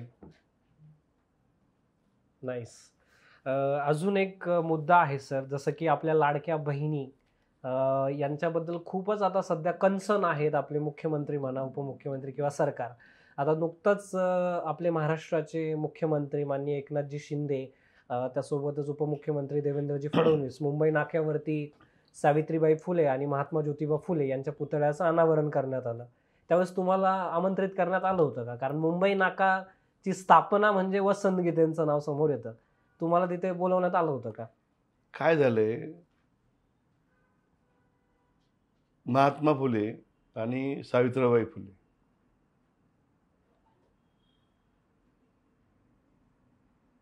यांची कोणीच जगात बरोबर नाही करू शकत. बाबासाहेब आंबेडकर, छत्रपती शिवाजी महाराज. राज्यकर्त्यांना माझी एकच विनंती आहे की यांचा उपयोग सत्तेसाठी करू नका. ते फार मोठे आहे. कोणाची खाजगी मालमत्ता होऊ नये एवढंच आमची विनंती आहे. सगळ्या गोष्टी, स्मारक चांगलं झालं पण कोणाची खाजगी मालमत्ता नाही. शासनाचा पैसा आहे, महापालिकेचा पैसा आहे. त्याच्यावर आपला उदय करून घ्यायचा, हे जनतेला पटत नाही. जनता त्याच्या विरोधात आहे. वारेमाप पैसा खर्च करणं, वारेमाप या सगळ्या गोष्टी करणं. एका बाजूला या सगळ्या गोष्टी महागाईने जनता होरपळतीये. तरुणांना काम नाही आहे, उद्योग बाहेर चाललेले, त्याच्यामध्ये हे तुमचे बाकीचे उद्योग चाललेले. काय आदर्श तुम्ही ते घेता? पुतळे तुम्ही उभारतात, तर त्यांचा आदर्श कुठे आहे तुमच्यामध्ये? तुमच्यामध्ये, माझ्यामध्ये नाही ना तो. सगळ्या गोष्टी कुठल्या ह्या सगळ्या डोळ्यासमोर ठेवून करताय सगळ्या गोष्टी. नुसती स्मारकं उभारून नाही होणार, त्यांच्या विचारावर चालावं लागेल. अजून मागेच बदलापूरमध्ये एक घटना घडली, तर तुम्हाला वाटतं नाशिकच्या सावित्रीच्या लेकी सुरक्षित आहेत? अजिबात नाही. म्हणजे मला असं वाटतं, मुली शाळेत जातात ना, त्यावेळेस मी सुद्धा विचार करतो घरी. नात शाळेत गेली ना, तरी माझा तो विचार असतो, की कोण आहे या गाडीवर तिला घेऊन, म्हणजे व्हॅनवर जो शाळेत सोडणारा ड्रायव्हर खरंच ओळखीचा आहे का? कधी आपण विचार करतो का? पुण्यात घडलेली घटना भयानक. म्हणजे आपण त्याला त्या व्हॅनमध्ये त्याच्या विश्वासावर मुली पाठवतो, लहान मुलं पाठवतो. त्यांच्यावर कोणाचाच हे नाही ना, अंकुश नाही ना. कुठल्या संवेदीच्या लेखी सुरक्षित आहे? कुठलं संरक्षण आहे? म्हणजे तुम्ही एखाद्या माणसाने केलेली केस त्याचा एन्काउंटर करून टाकतात. ती केस संपत नाही. हां, तुम्ही त्याला चौकात फाशी दिली असती ना, लोकांनी मान्य केलं असतं. पण आपल्या कायदा आणि सुव्यवस्थेच्या बाबतीमध्ये तुम्ही संपूर्ण घटना पायदळी तुडवलेली. तुम्ही ज्या पद्धतीने त्यांचा एन्काउंटर केला ना, घटना तुम्ही पायदळी तुडवलेली. तुम्हाला लोक जाब विचारणार आहे. कायदा हातात घेतल्यासारखं झालं ते. मग घटनेनेच दिलेला कायदा आहे ना आपल्याला. तुम्ही अशा पद्धतीने जर त्याचा वापर करत असाल तर चुकीचं आहे. हां, कोर्टाने सांगितलं असतं त्याला फाशी द्या, तुम्ही चौकात दिली असती ते काही वाटलं नसतं. सरकारवरचा अविश्वास असू शकतो हा? 100%. आणि आता कुठल्या लोकांचा विश्वास आहे सरकारवर? मला वाटत नाही. कुठल्या तोंडाने तुम्ही ₹1500 देणार आहे? 50 कोटी रुपये एका आमदारांना तुम्ही दिले. 50 खोके, लोक आजही म्हणतात 50 खोके आणि एकदम ओके. हा जो प्रकार आहे लोकांच्या लक्षात येतो ना. तुम्ही आज ₹1500 त्यांना देता. तुमच्या आमदारांनी एवढा माज केला. तुम्ही एवढा सत्तेमध्ये या पैसा उधळला. सत्ता मिळवण्यासाठी या सगळ्या गोष्टी केल्या. ती जनता विसरलेली नाही ना. महाराष्ट्र परिवर्तनवादी महाराष्ट्र आहे. हा शाहू फुले आंबेडकरांचा महाराष्ट्र, छत्रपतींचा महाराष्ट्र याच्यासाठी टिकलेला आहे. हे यांच्या अजून लक्षात येत नाही. लोक 50 खोकीच नाही विसरले. तुम्ही ₹1500 देऊन काय करणार आहे? आणि खरंच आणि त्यात कर्ज काढून देणार तुम्ही. आपण घर चालवतो, आपल्याला माहित आहे, आपलं कुटुंब चालवतो, आपल्याला माहिती आहे ₹1500 काय होणार. आणि सर, खरंच गद्दारी झाली उद्धव साहेबांसोबत असं आपण म्हणू शकतो? तुमचं काय मत आहे त्या गोष्टीला घेऊन? 100% गद्दारी झाली. पण इतिहास असा सांगतो, इतिहास असं म्हणतो, ज्यांनी ज्यांनी शिवसेनेची गद्दारी केली ते सगळे उद्ध्वस्त झाले. त्यांना मनशांती नाही, त्यांना कुटुंब शांती नाही. पैसा आहे, पण लोकांमध्ये इज्जत नाही. भुजबळांनी सुरुवात केली तर राणेपासून, नाईकपासून आता शिंदेपर्यंत तुम्ही सगळं बघा. आज ते कुठे? सगळ्या सत्ता भोगल्या यांनी. नंतर गद्दारी केली. त्याचा हा सगळा परिपाक तुम्ही बघत. त्यामुळं यांचं काय होणार आहे उद्या महाराष्ट्र ठरवेल. सर, तुम्ही आमदार झालात. तुमची मला तयारीच दिसत नाहीये. तुम्ही तयारी करतायत सर आमदारकीची? कारण मला कुठे बॅनरबाजी, तर तुम्ही म्हटलात की बॅनरबाजी आपण करतच नाही. नाही, माझा मूळ स्वभावच नाही त्या गोष्टीचा. हे नाशिककरांना नको आहे. आत्ता बी कालिकेच्या यात्रेमध्ये काही माझे बॅनर सहकार्यांनी लावले. मी निवडणूक डोळ्यासमोर ठेवून काहीच करत नाही. माझी तयारी सारखी चालूच असते. आणि आपण जे काम करतो ना ते लोकांपर्यंत पोहोचणं हा सगळ्यात मोठा मुद्दा आहे. आणि ते अनेक वर्ष माझं काम लोकांपर्यंत आहे. त्यामुळं बॅनर लावणं, शहराचे उद्दीपकरण करणं. आता इतकी इच्छुक आहे, सगळीकडे त्यांनी बॅनर लावली. माझे बॅनर तुम्हाला दिसणार नाही.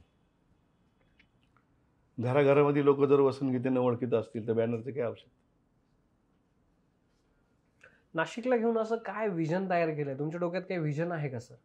नाही, विजन खूप आहे, पण त्याला सत्ता लागते. आणि सत्ता जर असेल तर ती चांगल्या पद्धतीने राबवता येते. मी अनेक वर्ष विरोधी पक्षात काढले. आणि जर सत्ता मिळाली तर जे नाशिककरांच्या मनात आहे ते विजन आपण पूर्ण करू. यावर्षी नाशिक मध्यमधनं तुम्ही लढणार आहात निवडणूक? 100%. तुम्ही आमदार होता त्यावेळेस बरीचशी कामं तुम्ही केली, जसं की तुम्ही सांगितलंय की आपला याचा मुद्दा असेल, वाचनालय असेल, अभ्यासिका असतील. आता प्रमुख 5 कामं जर मी विचारली तुम्हाला, की तुम्ही आमदार झालात तर प्रमुख 5 कामं कुठली आहेत, की आपल्याला ते करणं फार गरजेचं आहे? पहिला प्रश्न आहे नाशिकच्या वाहतुकीचा. शहरातलं दळणवळण, वाहतूक. नाशिक शहराचा दुसरा विषय आहे नाशिक शहरातली बस व्यवस्था, एस टी महामंडळ. तिसरा विषय आहे या नाशिककरांचा आरोग्याचा प्रश्न. प्रायव्हेट हॉस्पिटल फार आहे, पण ते गरिबांना नाही काही मिळत त्याच्यात. चौथा प्रश्न आहे नाशिकचं पर्यटन स्थळ. नाशिकमध्ये कलावंताची फार मोठी खाण आहे, पण त्यांना वाव मिळत नाही. त्यांच्यासाठी काही उद्दिष्ट डोळ्यासमोर आहे. असे अनेक प्रश्न आहे. 5च प्रश्न नाही, खूप प्रश्न आहे. औद्योगिकरणाचे प्रश्न आहे. आपण आता मगाशी विषय घेतला IT पार्क. हा खूप जिव्हाळ्याचा विषय. उद्योग. या महाराष्ट्रामधलं असं एकमेव शहर आहे की जिथं 22-24 धरणं आहे. तेवढी पुण्याला नाही, मुंबईला नाही, नागपूरला नाही. आणि हवामान पण त्याच पद्धतीचं आहे. कारण इथं उद्योग येऊ शकतात, एक शैक्षणिक हब होऊ शकतं, झालेलंच आहे. आणि त्या दृष्टिकोनातून त्या मंडळींची काय अपेक्षा आहे, त्यांना काय पाहिजे, ते देण्याचं काम या महापालिकेचं आहे. ते देण्याचं काम आमदार खासदारांचं आहे. आणि म्हणून सत्ता ही आवश्यकता. ती सत्ता मिळाल्यानंतर सगळ्या काही गोष्टी करता येतात, राबवता येतात. उद्योग येणं तर फार महत्त्वाचं. मुबलक जमीन आहे, मुबलक पाणी आहे. 2-2, 3-3 तासाच्या अंतरावर आता नागपूर आलं, मुंबई आलं, पुणे आलं. वाहतुकीची व्यवस्था आहे. उद्योग इथं यायला तयार आहे, पण राज्यकर्त्याची मानसिकता नाही. जसं तुम्ही प्रमुख मुद्दा बोलला वाहतूक. आता आपण बऱ्याच वेळा बघतो नो पार्किंग. नाशिकमध्ये पार्किंगची व्यवस्थाच नाहीये. गाड्या कुठेही लावलं का आरटीओ वाले गाड्या ओढून घेऊन जात आहेत. म्हणजे असं ऐकायला येतं की त्यांना टार्गेट दिलेलं आहे की तुम्हाला 100 गाड्या सकाळी उचलायच्या आहेत, 100 गाड्या सायंकाळी उचलायच्या आहेत. आणि लोकांना सगळ्यात पहिले तर बेरोजगारी, त्याच्यात जायचं खिशात पैसे नाही, पण जायचं आरटीओला फाईन भरायचं आणि तुमची गाडी घेऊन यायची. म्हणजे या गोष्टीकडे तुम्ही कसं बघतात? नाही आहे ना, तो एक व्यवसाय झाला आहे त्यांचा आणि तो ठरवून चाललेल्या सगळ्या गोष्टी. जी बिल्डिंग तुम्ही मंजूर करतात किंवा जे मार्केट तुम्ही मंजूर करतात, त्याच्या कॅपॅसिटी एवढे तिथं गिरायक येतील तुमच्या मार्केटमध्ये, तुमच्या बिल्डिंगमध्ये व्यावसायिक येतील. त्याची पार्किंगची व्यवस्था त्या मालकाला केली पाहिजे, तरच प्लॅन पास होतो. असा प्लॅन पास होत नाही. पार्किंग दाखवावं लागते, तो पेस आहे का नाही बघायला लागतं आणि मग बिल्डिंगचा प्लॅन पास होतो आणि मग कम्प्लिशन मिळतं.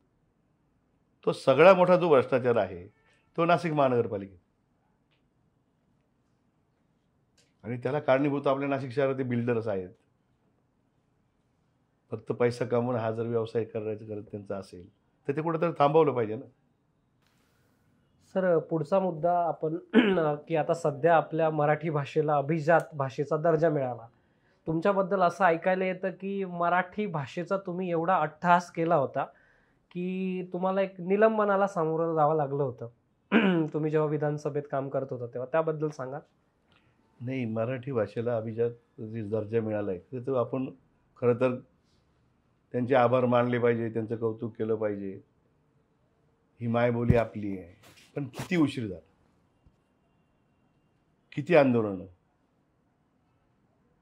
म्हणजे कुसुमाग्रज त्यावेळेस सांगत होते, अरे आमची भाषा आहे, हिला दर्जा मिळाला पाहिजे, इतर भाषांना मिळाला. कमी हे झालेल्या भाषेला मिळालं, पण मराठी भाषेला इतका उशिरा मिळाला तो दर्जा. आणि ते विद्यापीठ आहे. आता विद्यापीठाची मागणी होईल सगळी. नाशिकमध्ये जागा आहे, सगळ्या गोष्टी, त्याचं विद्यापीठ केलं पाहिजे ना कुसुमाग्रजांच्या नावाने. इथं झाल्या सगळ्या गोष्टी. आणि त्या भाषेसाठी आम्ही तिथं गेलो, आम्ही सस्पेंड झालो, अबू आझमीला आमच्या सगळ्या गोष्टी. शेवटी ते एक आंदोलन होतं. राज ठाकरे जे आहेत मनसेचे राज ठाकरे, त्यांच्यासोबत बोलणं होतं सर तुमचं अजून? नाही, असं बोलणं काही होत नाही, पण बोलवतात पुन्हा आपण एकत्र येऊ वगैरे वगैरे, पण ते काही शक्य नाही आपल्याला. पुन्हा शिवसेनेतच असणार तुम्ही. या फोटोबद्दल सांगाल सर? हा फोटो कधीचा आहे? या फोटोच्या काही आठवणी असतील? 97ला बाळासाहेबांची सभा होती गोल क्लबवर. त्यावेळेस बाळासाहेब आले होते आणि मी शिवसेनेवर एक रेकॉर्ड केलं होतं, रेकॉर्ड काढली होती, कॅसेट निघाली होती गाण्याची. त्यासाठी बाळासाहेब इथं आले होते. म्हणजे त्याची इथं नाशिकमध्ये आले असताना मी त्यावेळेस त्यांना भेटलो, त्याची चर्चा केली. असे अनेक फोटो आहेत माझे, पण आता त्यांनी ते एकच हे केलं. गाणं, नाच गाण्याची तुम्हाला आवड आहे का सर? बराच मागे एक व्हिडिओ व्हायरल झाला होता. तुम्हाला डान्सची आवड आहे का? डान्सची नाही, माझी शिवजयंती मिरवणूक राहते, गणपतीची मिरवणूक असते, रंगपंचमी असते, सगळ्या गोष्टी असतात. आणि लहानपणीपासून आम्ही त्या सगळ्या गोष्टीतून गेलो.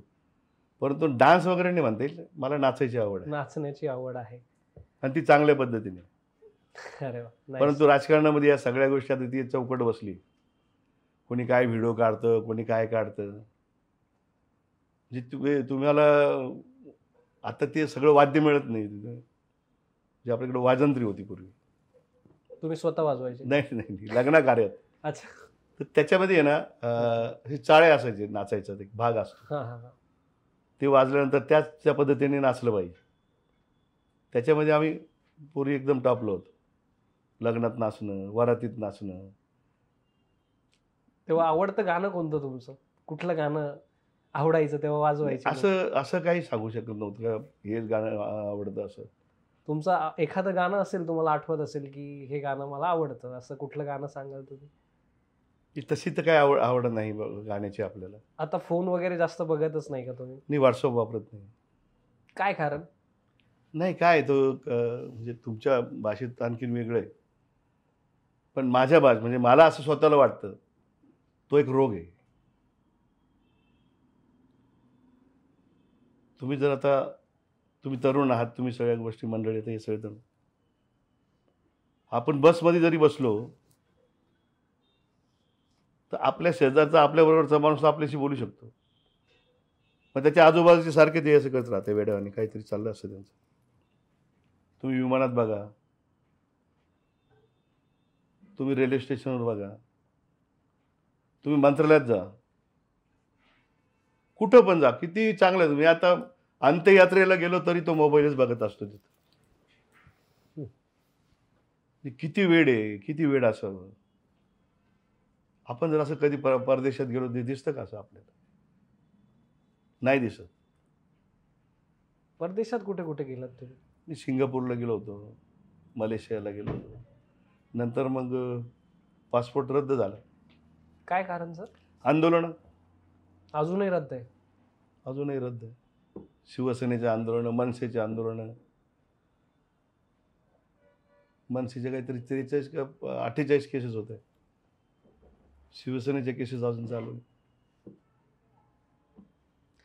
अजून मिसळ पार्टीचं आयोजन करण्यात आलं होतं तुमच्याकडनं. बऱ्याच वेळा जेव्हा मी बघतो की मिसळ पार्टी आयोजित केली जाते. मिसळ आवडते तुम्हाला? कुठली मिसळ आवडते नाशिकमध्ये? मुंबई नाक्याचीच मिसळ ना आमची, काळी मसाल्यातली मिसळ सगळ्यांना परिचित आहे. तुमची आवडती मिसळ ती म्हणू? हा, मग काय, मुंबई नाक्यावरच लोक मिसळ खायला येतात जास्त. मी पण सगळ्यांना आव्हान करेल की आपले व्ह्युअर्स आहे, तुम्ही मुंबई नाक्यावर आले तर काळ्या मसाल्याची मिसळ सगळ्यात चांगली मिसळ. आणि खूप उत्स्फूर्त प्रतिसाद बघायला मिळाला मिसळ पार्टी. ती मिसळ पार्टी मागचं गुपित काय? नाही, त्याच्यामुळं काय होतं माहिती की मी दरवर्षी ठेवत असतो. अच्छा. आणि सर्व पक्षाच्या मंडळींना बोलत असतो. एक तर आपलं भेट होती, चर्चा होती. इतर पार्ट्यां करण्यापेक्षा ही पार्टी चांगली. आणि आज मिसळची क्रेज आहे, संपूर्ण नाशिकची क्रेज अख्ख्या महाराष्ट्रामध्ये. आणि सहकारी येतात, जुने मित्र येतात, महिला येतात चांगल्या पद्धतीने. आम्ही दरवर्षी त्या सगळ्या गोष्टी करीत असतो. आता काही विभागात आम्ही पार्ट्या करतोय. मग ते सकाळच्या वेळेस रविवार असल्यामुळं व्यापारी वर्ग वगैरे वगैरे येत असतो. आता विधानसभा डोक्यात असल्या कारणाने काही ठिकाणी मिसळ पार्ट्या वगैरे. मी तसं नाही, मी दरवर्षी देत असतो. जसं तुम्ही म्हटलं जुने सहकारी असे, आता तुम्ही बरेच वेळा पक्षांचं चेंज झाले, बरेच लोक म्हणजे इकडे तिकडे सगळे लोक गेलेत जे तुमचे सहकारी होते आधी. असे कुठले सहकारी आहेत तुम्ही त्यांना मिस करतात असं आपण म्हणू? नाही, जे तो आपल्या आपल्या पक्षात काम करत असतो. ते विजय साने झाले, लक्ष्मण सावजी झाले, शाहू खैरे झाले. शाहू खैरे काँग्रेसमध्ये काम करतात. विजय साने भारतीय जनता पक्षात काम करतो, लक्ष्मण सावजी भारतीय जनता पक्षात. पण आमची मैत्री आहेच ना. जे नाना महाले झालेत, हे सगळे जुनेच मंडळी आहेत. त्यामुळे ते त्यांच्या त्यांच्या पक्षात काम करत असतात. राजकारण म्हणजे राजकारण सोडून आमची मैत्री आहेच ना सगळ्यात. सर, ज्या विद्यमान आमदार आहेत देवयानी फरांदे यांच्यासोबत कधी तुमचं बोलणं झालं का कॉलवर वगैरे? नाही नाही. जर नाशिकच्या विकासाच्या मुद्द्यावर मी तुम्हाला म्हटलो की सर एकदा तुम्ही मॅडमांसोबत बोला, तर तुम्ही बोलाल का? नाही, काय त्यांच्याशी काय बोलायचं? तर विजनच नसेल त्या माणसांना त्यांच्याशी काय बोलायचं? सीमाताईंशी बोलू शकतो. माणसांनी बोललं तर पाहिजे ना. मान मर्यादा तर ठेवल्या पाहिजे ना. कोणाशी बोलायचं? ज्याला मान मर्यादाच नाही त्यांच्याशी काय बोलायचं? राहुल ढिकलेशी बोलू शकतो, भुजबळ साहेबांशी बोलू शकतो. ते माझ्यापेक्षा किती मोठे. ते बोलतात ना, मान सन्मान ठेवतात. पण ज्यांना ज्यांना मान सन्मानच कळत नाही त्यांच्याशी काय बोलायचं? तुम्ही म्हणतात भुजबळ साहेब तुम्हाला म्हणजे तुमच्यापेक्षा त्यांचं एज जास्त आहे, तुम्हाला सिनियर आहेत किंवा राजकारणात त्यांचा एकंदरीत प्रवास. तुमचंही वय दिसत नाही सर. काय एक्सरसाइज करतात, काय तुमचं रुटीन कसं असतं? नाही, तसं नाही. वयाच्या बाबतीमध्ये मला खूप लोक असं विचारतात, तुमचं वय दिसत नाही. कारण कसं आहे, व्यायाम हा तुमचा पाहिजे. आणि व्यायाम मी गेली 30-40 वर्ष करतो. कारण नाशिक शहरात जॉगिंग ट्रॅकच आपण आणले, ज्याची सर्व आवड आपण सगळ्या शहराला आहे. सर्वीकडे जॉगिंग ट्रॅक आहे. आणि तुम्ही बघता सगळ्या नाशिकमध्ये जॉगिंग ट्रॅक सकाळ संध्याकाळ भरलेले असतात. गोल्फ क्लबचा जॉगिंग ट्रॅक आपण चालू केला. सगळ्या शहरामध्ये जॉगिंग ट्रॅक झाले. आणि आमची फार जुनी सवय, मी सायकलिंग करणं, पोहणं आणि नाचणं सुद्धा हा व्यायामच आहे. नाचणं म्हणजे आता ही मुलं सगळी ढोल वगैरे वाजतात, हा व्यायाम आहे. ठीक आहे, ढोल पथक आहे. तुम्ही बघा त्यांचं किती व्यायाम होतं त्या मुलांचं. निसर्गाने हे सगळं जे दिलंय ना, त्याच्यात काही ना काही आहे कुठल्या ना कुठल्या ठिकाणी. सायकलिंग, त्याच्यात मी सायकलिंग करणं, मी रोज 30 आणि 40 किलोमीटर रोज सायकल करून यायचो. आत्ताही करतात? आत्ता नाही जमत. आता राजकारणामुळं थोडंसं सोडून दिलं सगळं. राजकारणात बिझी होऊन जातो का माणूस सर? खूप कामं आहेत का असं हो, वाटतं? फार बिझी होतो माणूस आणि सगळ्या स्पर्धेत असतो, सारखा पळत असतो. तुमच्यापर्यंत पोहोचणं अवघड आहे का सोपं आहे सर? मला एकदम सोपं. बऱ्याच वेळा काय होतं, आमदार खासदारांना भेटायचं म्हणजे याला भेटा, त्याला भेटा, 4 लोकांना भेटा, मग साहेबांची वेळ घेतली जाईल. मग कधी साहेब 8 दिवसांनी भेटतील, मग तुमचे मुद्दे डिस्कस होतील. त्यावर सोल्युशन मिळेल, नाही मिळणार? मी राजकारणातला पहिला असा माणूस आहे, म्हणजे अनेक असतील, मला बॉडीगार्ड नाही. माझ्याबरोबर भाई लोक नसतात. माझ्याबरोबर माझे कार्यकर्ते असतात, सहकारी असतात. कोणीही येऊ आणि कुठल्याही पक्षाचा येऊ, कुठल्याही समाजाचा माणूस येतो, मी फक्त त्याला एकच विचारतो, तुझं काम सांग. आणि तो पहिलेच जर समजा आला तरी मी तुमचा नातेवाईक आहे, तर मी त्याचं काम थोडंसं टाळतो, बाजूला. तुझं काम सांग, तू माझा नातेवाईक आहे नको सांग. मुस्लिम समाजाचे असो, दलित समाजाचे असो, माळे असो, साळे असो, सगळ्या जे शहरातले जे काही प्रॉब्लेम असतील, लोक जे आपल्याकडे घेऊन येतात ना, ते आपलं काम आहे, आपलं कर्तव्य आहे. आणि ते मोठ्या आशेने येत असतात. आणि मग आलेल्या प्रत्येक माणूस समाधानी कसा होऊन जाईल याच्यात आपलं समाधान असतं. आणि म्हणून लोक आपल्याकडे येतात. अप्रतिम सर. खूप छान असा संवाद, म्हणजे तुमच्याबद्दल जाणून घ्यायला मला खूप मजा आली. मला एकंदरीत मी जेव्हा येत होतो तेव्हा असं एक प्रतिमा होती की सरांचा स्वभाव रागीट आहे का असं काही, पण जेव्हा मी चर्चा केली तुमचा स्वभाव मला अगदी मवाळ वाटला किंवा अगदी सॉफ्ट वाटला. मात्र जे प्रतिमा मलिन करण्याचं काम जे झालंय किंवा ज्या गोष्टी इनप्रिंट झाल्यात, या गोष्टी मला सांगू इच्छितो मी आपल्या नागरिकांना की ह्या गोष्टी ज्या आहेत ह्या चुकीच्या आहेत. तुमचे कुठलेही कामं असतील, जरी भाऊ पदावर नाही आहेत तरी सुद्धा भाऊंनी जे लोकसेवेसाठी काम केलंय ते नेहमीच वाखाणण्याजोगं आहे. आणि भाऊ, आता आपण आपल्या शेवटच्या राऊंडकडे एक तडका फडक, ज्याला आपण रॅपिड फायर म्हणतो, तडका फडक असा एक राऊंड आपण शूट करणार आहोत. त्यामध्ये तुम्हाला एका वाक्यात किंवा एका शब्दात तुम्हाला काय वाटतं त्याबद्दल तुम्हाला बोलायचंय. सर, तडके फडक मध्ये आपला जो पहिला प्रश्न आहे, तुमची पहिली गाडी कुठली? बुलेट. आवडती गाडी? बुलेट. आवडती भाजी?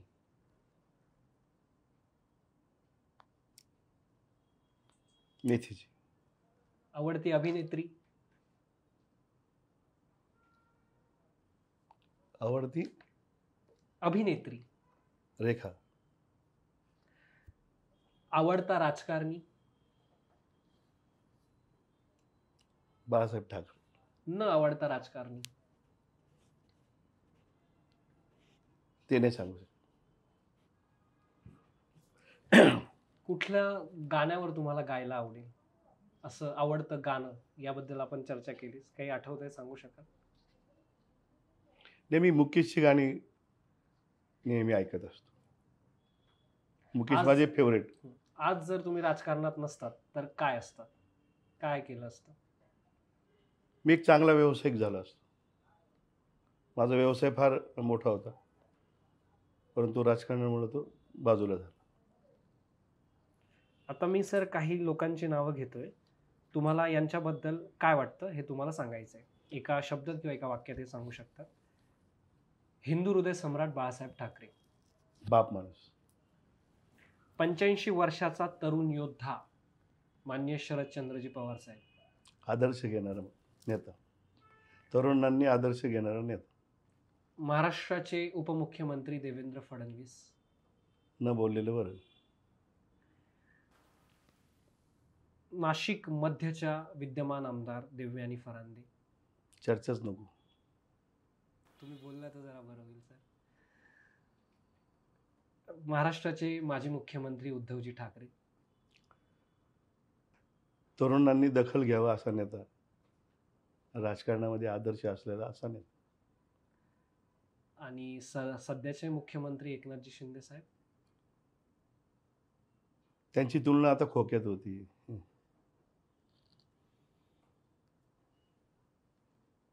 राज ठाकरे साहेब. व्हिजन असलेले नेता. नाईस. अजूनही तुम्ही प्रेरणा घेतात? आता नाही घेत, आता उद्धव ठाकरेंची घेतो. संजय राऊत सर, यांच्याबद्दल काय? सडीतोड, तोंडावर बोलणारा नेता. रामदास आठवले. कविता आवडते. छगन भुजबळ साहेब. करारीपणा, धाडस. संघर्ष योद्धा मनोज जरांगे. एका सर्वसामान्य कार्यकर्त्याने संपूर्ण महाराष्ट्राला वेड लावलं, त्याचा आदर्श घेतलाच पाहिजे, ती जरांगे.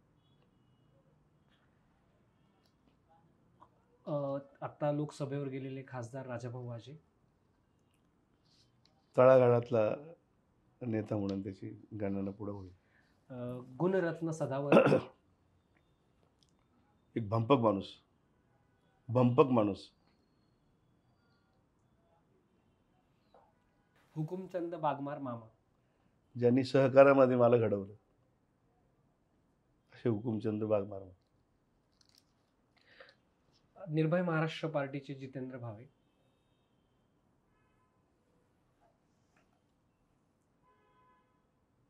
जितेंद्र भावे आहे ना, प्रामाणिक माणूस, पण समज नाही. कुठल्या गोष्टीला कुठल्या वेळेस काय करावं ही समज त्यांच्यात नाही, पण प्रामाणिक. सर तुमच्यासोबत एकंदरीत चर्चा करून तुम्ही हा जो अमूल्य वेळ आम्हाला दिला यामध्ये बऱ्याच गोष्टी आम्हाला कळाल्या, तुमच्या कामाबद्दल कळालं, त्यासोबतच आता सध्या ज्या काही गोष्टी नाशिक वंचित आहे ज्या गोष्टींपासून त्याबद्दलही खूप चर्चा झाली. तुम्हाला येणाऱ्या आगामी निवडणुकीसाठी आमच्या विषय संपलाच्या टीमकडनं फार फार शुभेच्छा सर. तुम्ही आमच्या पॉडकास्टच्या माध्यमातून नाशिकच्या नागरिकांना काही आव्हान करू इच्छिता का? हे निश्चितपणे मी सगळ्या नाशिककरांच्या आव्हान करतो नाशिककरांना, की येत्या विधानसभेमध्ये आपली हक्काची माणसं पाठवा. या संपूर्ण महाराष्ट्राची जी राखणदारी आपण बघतोय, त्यासाठी आदरणीय उद्धव ठाकरे, आदरणीय शरदजी पवार यांचे हात बळकट करण्यासाठी, हा महाराष्ट्र वाचवण्यासाठी जनतेने या शहरामधून जे बी काय आमदारांना तुम्ही मतदान करणार आहे, विचारपूर्वक मतदान करा आणि हा महाराष्ट्र वाचवा. या सगळ्या प्रकरणामध्ये आपण सगळे बघतोय की ज्या पद्धतीने महाराष्ट्राचा उद्योग, बाकीच्या सगळ्या गोष्टी कुठं कुठं जात आहेत ते आपण बघतोय. आणि म्हणून विधानसभेमध्ये मतदान करताना विचारपूर्वक मतदान करा, एवढीच विनंती मी सगळ्यांना मनापासून करेन.